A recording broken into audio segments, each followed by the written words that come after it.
You want to know how to lose your faith in neighborly decency in under a year? Buy yourself a piece of paradise. Pour your life into it. And then watch as a bunch of khaki-wearing, clipboard-toting community leaders try to steal it out from under you all in the name of the greater good. That's how my showdown with the infamous Silver Pines HOA began, and trust me, it wasn't a fair fight. But I sure as hell didn't let them walk away with my sand, my beach, or my dignity, no matter how hard they tried. When I first laid eyes on that Pine Creek shoreline still dusted with the last of the spring snow, I felt like I'd stumbled onto a blank canvas. 3 acres of land just far enough from town that all you could hear was the wind whistling through the pines. Close enough to get an Amazon package, sure, but far enough for real quiet, the kind of quiet that makes you listen to your own heartbeat. I decided this wasn't going to be some tacky glamping circus, no. I was going to build something solid. 8 Nordic-style cottages, all glass and timber, each one facing the water with decks built by hand and hardware shipped in from a buddy of mine in Oregon. It took all summer every spare dime I had and a lot of sweat. But by the 4th of July, I had a real place, private, peaceful, the sort of spot you imagine in those glossy travel mags, only actually real. And yeah, the beach. That was mine too. I brought in 18 tons of pale, soft quartz sand paid out of pocket, not a grant, not a partner. Just me and my poor bank account. Registered the whole thing as a private recreational zone, triple-checked by lawyers. Posted more no trespassing signs than the county probably thought necessary. Put in a steel gate, keypad cameras, the works. Business boomed. Folks from Bozeman, Missoula, even a couple from California booked solid.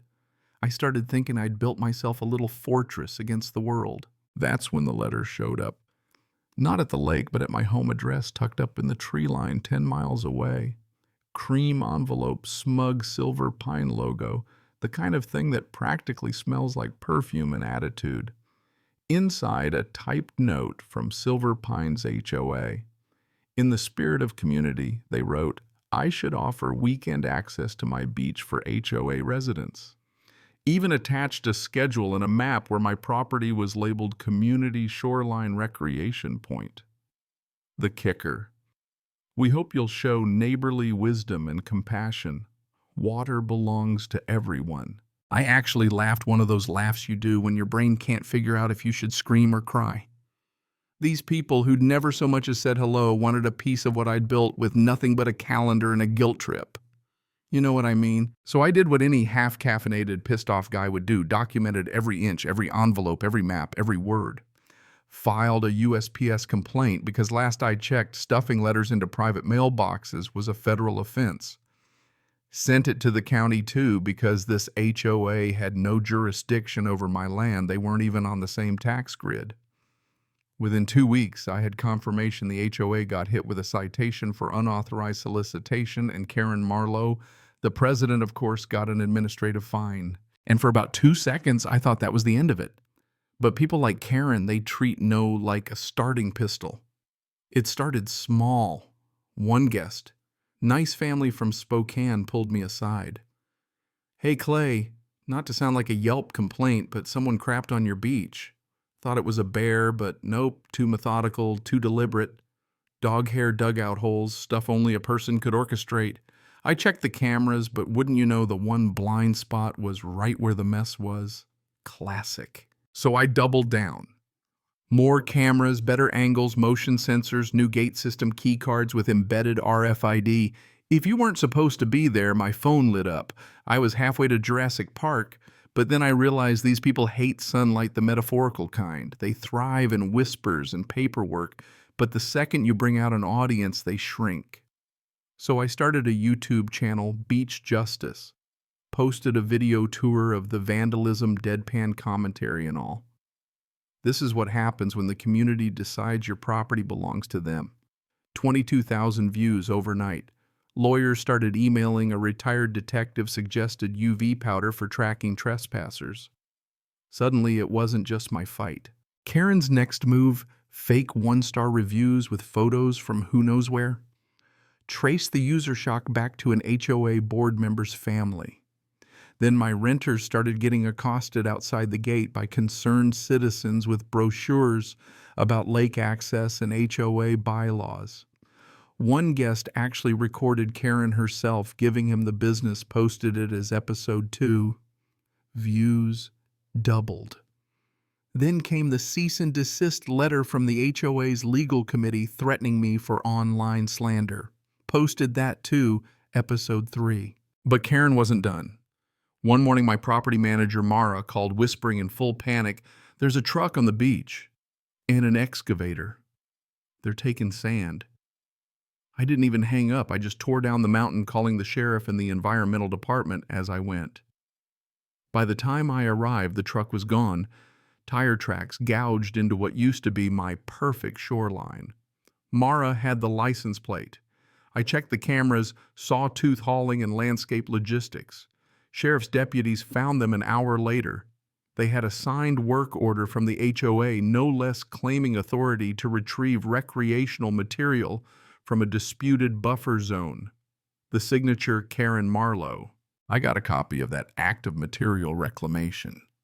Official-looking seal fake agency name, the whole 9 yards. Checked with the county total fiction, but the watermark on that document was familiar. Dug into my files, and there it was, the same logo from a real estate developer who'd tried to buy my land months earlier. North Creek Developments, pitching some community resort expansion. And wouldn't you know, found a letter from Karen to those developers proposing a partnership to solve the access dispute by reclaiming my beach. They weren't after access. They wanted the land, plain and simple. I posted every detail on YouTube. The story went local, then regional, then a little bit viral. People started sending their own stories, even evidence. One guy dropped drone footage of the logistics yard half full of my sand. But then Mara found something else, an invoice from Sawtooth, hauling paid not by the HOA but by a P.O. box linked to Joanne Marlowe, Karen's sister. Turns out the Marlowe family owned both the HOA presidency and the hauling company, and they'd been siphoning off funds for years, running landscaping contracts all over the county, charging inflated rates, faking emails, hiding behind aliases. At this point, it was so much bigger than me. I marched every invoice, every fake document, every damning email down to my lawyer's office. He took one look and said, "This is felony territory." The county prosecutor agreed, opened a criminal investigation, and for once the wheels of justice spun fast. Within weeks, the grand jury handed down indictments: theft, fraud, embezzlement, falsifying legal docs, abuse of fiduciary duty. The day they served Karen with a warrant, someone sent me the doorbell cam footage. Silk robe, shocked face, offering lemon water to the deputies. "You can't be serious." Oh, they were. Court was a circus. Karen's lawyer tried everything, said the beach was disputed, accused me of online harassment, claimed she was just protecting the community. The judge wasn't having it. This land was never under HOA jurisdiction, he said, voice like gravel. And frankly, I'm appalled by the misuse of nonprofit power here. When they played the video of her crew scooping up my sand, her tears dried up real fast. Verdict: guilty on all counts. 18 months with most suspended. 4 months in actual jail, $55,000 in restitution. To me, $30,000 in civil fines, banned from any HOA role for life. But the real kicker, the court dissolved Silver Pines HOA entirely, said its bylaws were weaponized, its board complicit. Most homeowners celebrated outside the courthouse. 6 months later, Pine Creek is quiet again, but it's not the brittle, uneasy silence from before. It's earned wind in the Pines Lake, lapping the shore canoes drifting by. I rebuilt my beach by hand, hauled in sand myself, set up a biometric entry, disguised sensors in driftwood, turned the old YouTube channel into a private club, Beach Justice.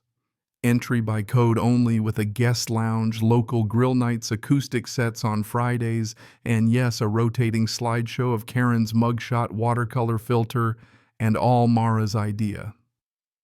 People travel just to say they stood on the anti-HOA beach.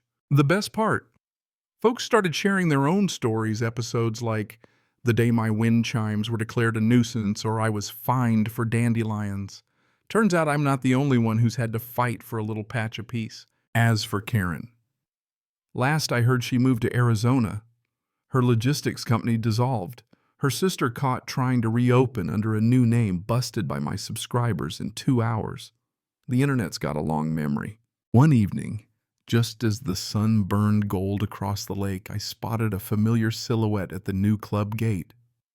Karen, stiff as ever, just standing there reading the sign, "Justice Private Club HOA Not Welcome. Trespassers will be recorded, uploaded, and shamed here. We pay, we don't steal." She didn't say a word, just turned and walked away. Mara joined me with her coffee. "Think she got the message?" she asked. I just grinned. "If not, I've got a drone and a live stream ready. So let me ask you, was justice served, or is this just another round in an endless fight?" Drop your thoughts below. Tell me your worst HOA story, or where you stand on neighbors' justice and who really owns the sand beneath our feet. And if you've ever had to fight for what's yours, you're not alone. Stick around, subscribe, and welcome to the club.